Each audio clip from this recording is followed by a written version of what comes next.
इस वीडियो में हम लोग डिस्कस करेंगे कंट्रोल स्टेटमेंट के बारे में। तो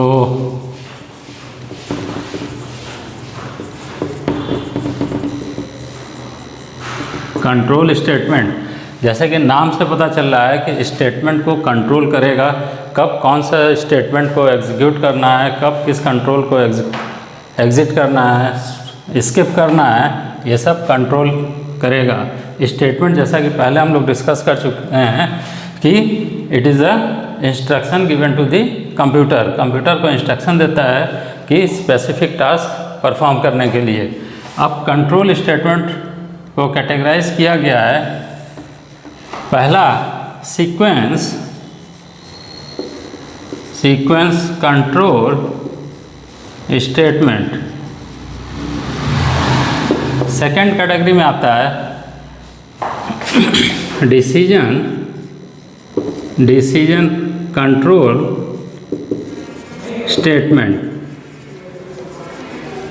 तो डिसीजन या इसी को कहते हैं सिलेक्शन कंट्रोल स्टेटमेंट भी कहते हैं। अब इसके बाद थर्ड आता है iterative control statement. Iterative control statement. Next में ब्रेक, कंटिन्यू,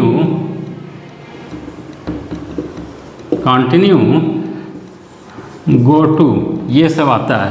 तब देखिए सीक्वेंस कंट्रोल स्टेटमेंट क्या होता है कि वो स्टेटमेंट जो सीक्वेंसली, मतलब एक के बाद दूसरा, दूसरे के बाद तीसरा, इस तरह से एग्जीक्यूट करे, तो सीक्वेंस कंट्रोल में, जैसे कि पिछले वीडियो में हम लोगों ने देखा था sum of two number, first statement, second statement, third statement, इस तरह से एग्जीक्यूट कर रहा है, किसी को छोड़ना नहीं है, मेन से स्टार्ट करके और लास्ट तक एग्जीक्यूट लीनियर वे में कर देते हैं। तो ये आता है सीक्वेंस कंट्रोल स्टेटमेंट के थ्रू। तो इसमें और क्वेश्चन भी कर सकते हैं हम लोग, सिंपल इंटरेस्ट हो गया, इसी तरह से conversion from Fahrenheit to centigrade, इस तरीके के क्वेश्चन को हम लोग इसमें सॉल्व कर सकते हैं। दूसरा है डिसीजन कंट्रोल स्टेटमेंट। डिसीजन और इसी को कहते हैं सिलेक्शन कंट्रोल स्टेटमेंट। तो सिलेक्शन करेंगे या डिसीजन लेंगे, तो जब हमारे पास चॉइस मोर देन वन हो तो उसमें एक डिसाइड करेंगे कि किसको हम एग्जीक्यूट कराएं, कौन सा ट्रू होगा एग्जीक्यूट कराएं, फॉल्स होगा तो उसे क्या करें। तो इसके अंदर आता है पहला if statement, next if else statement, next nested if else statement and ladder if else। ये आता है, इसी में मॉडिफाइड लैडर का है switch statement.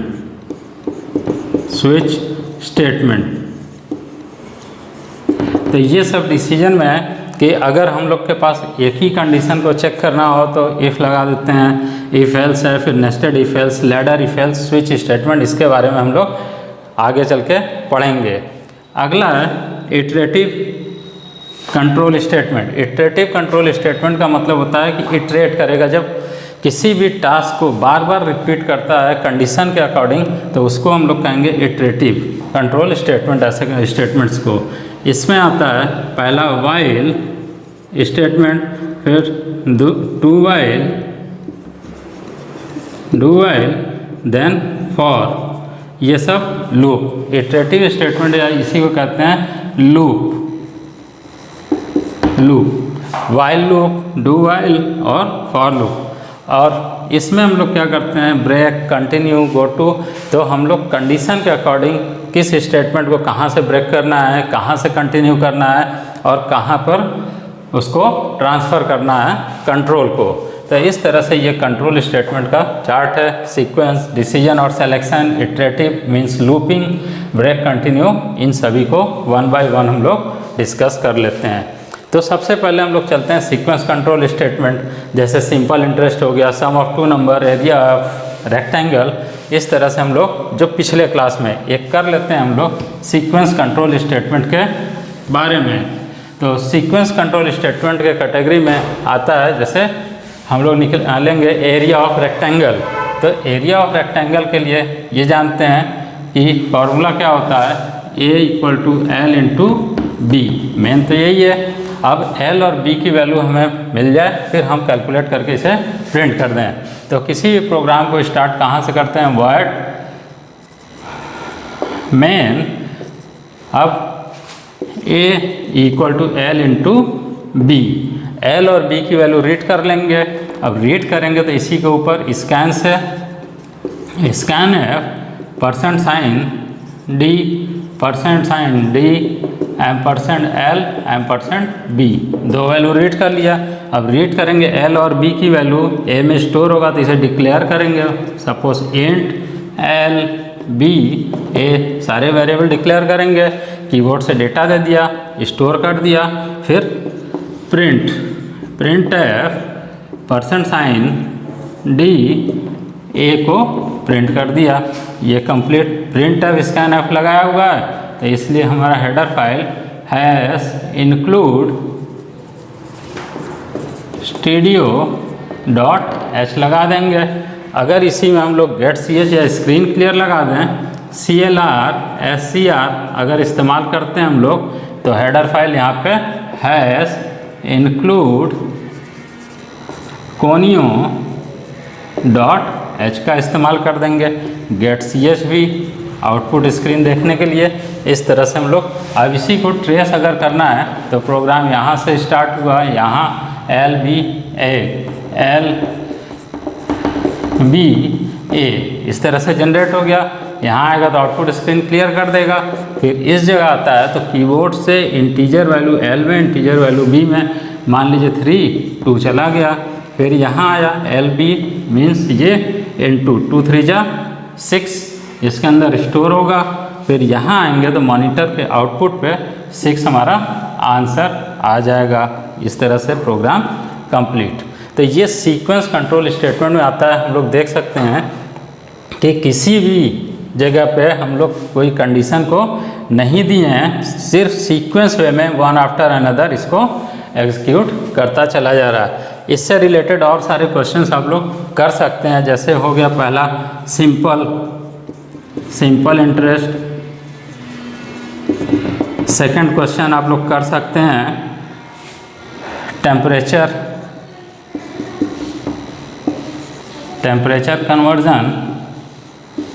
Conversion. Third volume of cube और क्यूबॉइड। इस तरह से इन क्वेश्चन को हम लोग कर सकते हैं। तो ये सारे सीक्वेंस कंट्रोल स्टेटमेंट और उससे रिलेटेड एग्जांपल्स। अब हम लोग बात करते हैं आगे डिसीजन या सिलेक्शन कंट्रोल स्टेटमेंट के बारे में। तो डिसीजन और कंट्रोल सिलेक्शन का मतलब हो रहा है कि जब हम एक से अधिक कंडीशन हो तो उस केस में हम लोग डिसाइड करेंगे कि किसको हमें एग्जीक्यूट कराना होगा। तो इसमें फर्स्ट में आता है इफ़ एल्स स्टेटमेंट, तो इफ़ स्टेटमेंट,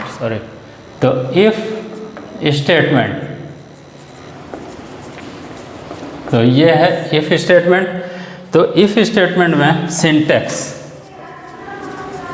सिंटैक्स मीन्स वो फॉर्मेट जिसमें हम लिखें जिसको कंपाइलर एक्सेप्ट कर सके। तो इफ़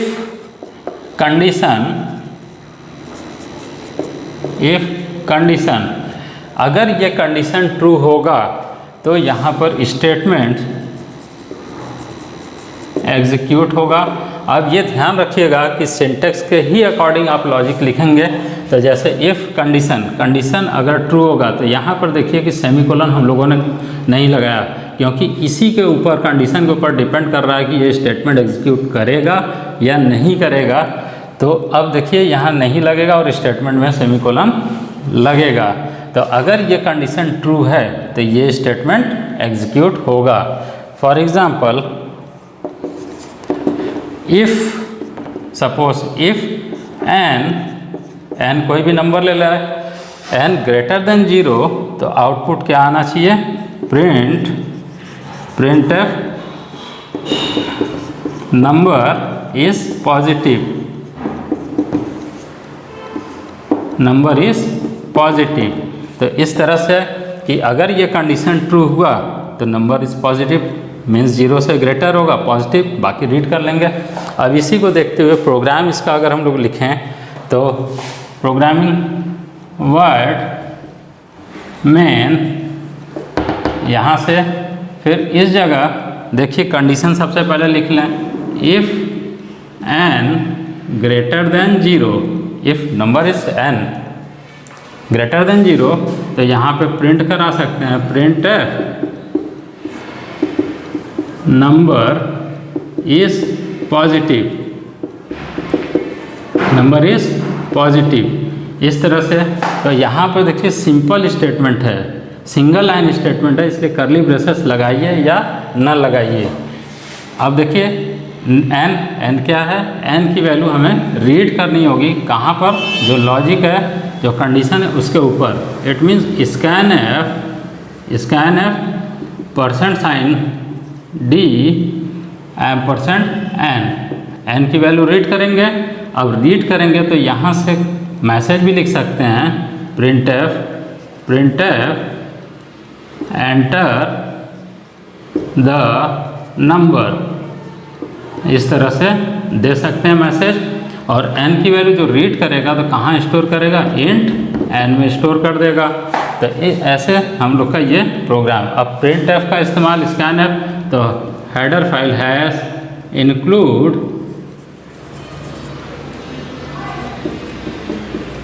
stdio.h, और अगर गेट ch स्क्रीन क्लियर लगाते हैं तो conio.h भी हम इस्तेमाल कर लेंगे। अब देखिए इसको ट्रेस करते हैं, यहाँ से आया, यहाँ आया, यहाँ आया। तो जैसे ही यहाँ आया तो n की वैल्यू यहाँ पर असाइन करने के लिए मेमोरी एलोकेट हो गया। प्रिंट एफ मॉनिटर पे आएगा एंटर द नंबर, इस तरह से। फिर जैसे ही यहाँ आएगा n की वैल्यू सपोज 5 दे दिया, तो यहाँ आने के बाद 5 ग्रेटर देन 0, तो इसका मतलब इसको प्रिंट करेगा, आंसर आ जाएगा नंबर इज़ पॉजिटिव। इस तरह से ये एग्जीक्यूट कर जाएगा। गेट ch लगा देंगे तो conio.h। तो इस ऐसे हम लोग इफ़ स्टेटमेंट के बारे में पढ़ सकते हैं। इसी से रिलेटेड क्वेश्चन आप करना चाहें अगर तो कर सकते हैं। For example if age greater than और इक्वल टू 18, तो eligible for driving licence, then eligible या इश्यू DL। ऐसे ही बाकी क्वेश्चन भी आप कर सकते हैं कि if marks greater than 50 then pass. दूसरा क्वेश्चन लिख सकते हैं if mark greater than equal to 50 then pass. ऐसे क्वेश्चन को प्रैक्टिस के तौर पे हम लोग कर सकते हैं, जिससे इफ़ स्टेटमेंट हम लोग का क्लियर हो जाएगा। अब इसी के बाद आता है इफ़ एल्स स्टेटमेंट।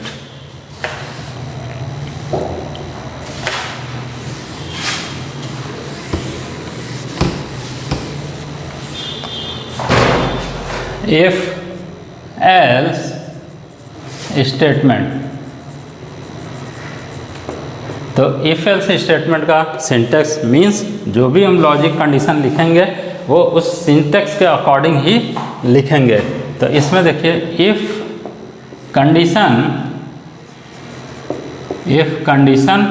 तो कंडीशन में हम लोग एक्सप्रेशन भी लिख सकते हैं, कंडीशन भी जैसा भी हो। Statement 1 else statement 2। कहने का मतलब यहाँ पर देखिए अगर ये कंडीशन ट्रू होता है तो स्टेटमेंट 1 एग्जीक्यूट करेगा। इफ़ कंडीशन 2 फॉल्स हो, ये कंडीशन फॉल्स होता है तो स्टेटमेंट 2 एग्जीक्यूट करेगा। जैसे इसमें देखिए इस तरह से जो फ्लो चार्ट होता है कि अगर यहाँ कंडीशन दे रहे हैं इस या इफ़ n ग्रेटर देन 0, तो यहाँ से दो चीज़ें, या तो ट्रू या तो फॉल्स। तो अगर ट्रू होगा तो क्या होगा, प्रिंट होगा, और फॉल्स होगा तो क्या होगा। तो दो चीज़ें कंडीशन इसके अंदर हम लोग चेक करेंगे अगर ये सही है तो ये वाला स्टेटमेंट एग्जीक्यूट करेगा, अगर गलत है तो ये एग्जीक्यूट करेगा। इस तरह से हम लोग इफ एल्स को पढ़ते हैं।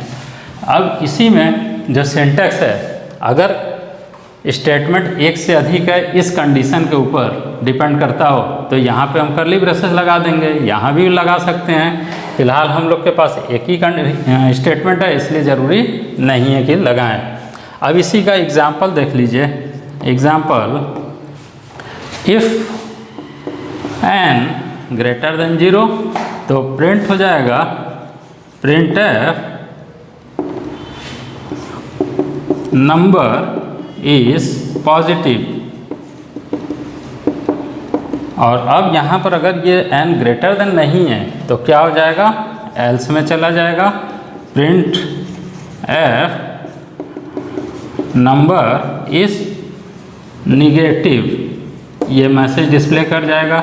तो अब देखिए इसमें क्या है कि अभी जो पढ़े थे इफ़ में तो एक ही पार्ट था, इसमें दोनों है कि दो पोर्शन इसमें आ जा रहा है कि पॉजिटिव मीन्स ट्रू और फॉल्स, दोनों कंडीशन की इफ एल्स में आ जाता है कि अगर नंबर पॉजिटिव है 5 है तो पॉजिटिव है, अगर -5 अगर हम लोग इनपुट करा रहे हैं तो नंबर इस निगेटिव, ऐसे हम लोग कर सकते हैं। तो देखिए सबसे पहले प्रोग्रामिंग के लिए लॉजिक दिमाग में बैठा लेते हैं, बाकी चीज़ तो लिख ही लेंगे।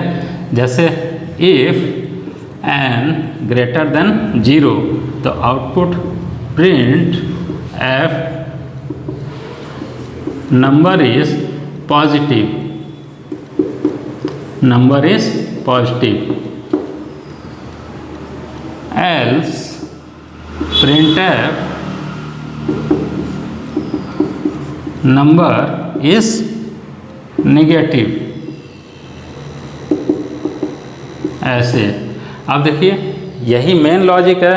अब बाकी चीज़ें तो लिखा जा सकता है, n की वैल्यू कहीं तो स्टोर करेंगे, स्कैन है %d %n दे दिया। अब n की वैल्यू स्टोर करना है, यहाँ पर चाहे तो लिख सकते हैं एंटर द नंबर, या यहीं पे हम लोग डिक्लेयर कर दें इंट n। अब किसी भी प्रोग्राम को स्टार्ट कहाँ से करते हैं, वर्ड मेन से, अगर वर्ड नहीं लगाएंगे तो रिटर्न लिखना होगा। अब इस तरह से हम लोग प्रिंट एफ स्कैन एफ का इस्तेमाल हुआ है, इसलिए हैश इंक्लूड स्टूडियो .h हो गया। अब इसी तरीके से अगर हम यहाँ गेट ch लगा देते हैं, clr scr लगा देते हैं तो क्या होगा, यहाँ पर हैश इंक्लूड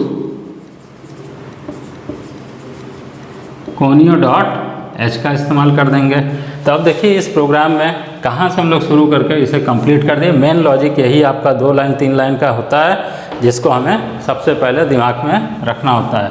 अब देखिए जब प्रोग्राम स्टार्ट होता है, यहाँ से आया, यहाँ n की वैल्यू इस तरह से, फिर स्क्रीन क्लियर कर देगा, फिर स्कैन एफ n की वैल्यू यहाँ से रीड कर लिया, सपोज 5 को रीड कर लिया, यहाँ पर आया चेक किया 5 ग्रेटर देन 0, यस ट्रू, तो प्रिंट क्या कर देगा, नंबर इज, आउटपुट स्क्रीन पे प्रिंट कर देगा नंबर इज पॉजिटिव। ठीक, इधर एल्स वाले को नहीं एग्जीक्यूट करेगा, आगे चला जाएगा क्योंकि इफ़ का ही एल्स है। अब हम अगर यहाँ पर n की वैल्यू जो रीड किए -5 दे दिए होते तो -5 इज़ ग्रेटर देन 0 ऐसा तो है नहीं, फॉल्स हो गया। तो जब फॉल्स हो गया तो एल्स वाले में आ जाएगा और ये प्रिंट कर देगा number is negative, number is negative. यहाँ प्रिंट करने के बाद यहाँ आ जाएगा, फिर बाहर कंप्लीट हो गया प्रोग्राम। तो इस तरह से हम लोग का सम ऑफ ये इफ़ और एल्स के स्टेटमेंट को कैसे हम लोग सिंटैक्स लिखते हैं यही मेन होता है। फिर इसी के अकॉर्डिंग एग्जांपल और ये प्रोग्राम जो कि आप रन करा सकते हैं। तो इससे रिलेटेड अगर प्रैक्टिस के लिए क्वेश्चन अगर करना हो तो ऐसे कुछ कर सकते हैं जो पिछले में इफ़ में हम लोग किया गया है कि if age greater than equal to 18 eligible या issue DL else cannot issue। दूसरा क्वेश्चन ये कर सकते हैं largest among two numbers, largest among two numbers. तीसरा कर सकते हैं smallest among two numbers. Fourth odd even, odd even means to check whether the given number is odd और इवन। किसी नंबर को इनपुट करेंगे, चेक कर लेंगे कि वो नंबर ऑड है या इवन। ऑड इवन के लिए इवन तब होगा जब 2 से डिवाइड करें रिमाइंडर 0 आ जाए, और रिमाइंडर 1 आ जाता है तो ऑड हो जाता है। तो फिफ्थ क्वेश्चन है leap year, means write a program in C to find whether the given year is leap year or not। तो इसमें लीप ईयर का चेक कर लेंगे, तो वो ईयर जो 4 से डिवाइड करने पर रिमाइंडर 0 आ जाता है तो वो लीप ईयर हो जाता है, otherwise not a leap year. दोनों मैसेज इफ एल से आपको यहाँ पर ये 5 क्वेश्चन प्रैक्टिस के लिए कर सकते हैं। तो आज के लिए बस इतना, एल इफ़ और एल्स इफ के लिए। नेक्स्ट वीडियो में हम लोग आगे पढ़ेंगे। Thank you.